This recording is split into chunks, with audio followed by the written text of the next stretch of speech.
Instapay ওয়ালেটে mobile number কিভাবে পরিবর্তন করবেন।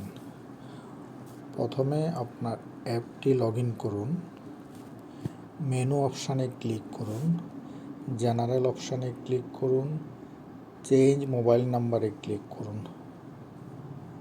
উপরে আপনার পুরাতন নাম্বারটি থাকবে, নিচের এই অপশানে আপনার নতুন নাম্বারটি লিখুন।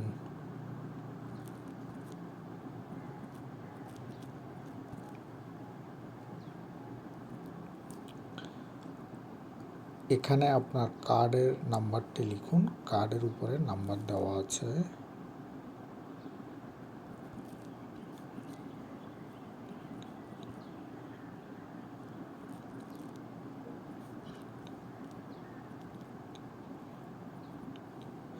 সাবমিট অপশানে ক্লিক করুন, কনফার্ম করুন। আপনার নতুন নাম্বারে একটা ওটিপি গিয়েছে, এখানে ওটিপিটা লিখুন। লেখার পরে আপনার নাম্বার চেঞ্জ হয়ে যাবে, নতুন নাম্বারে আপনার ইনস্টাপে অ্যাকাউন্ট অ্যাক্টিভ হয়ে যাবে। ধন্যবাদ।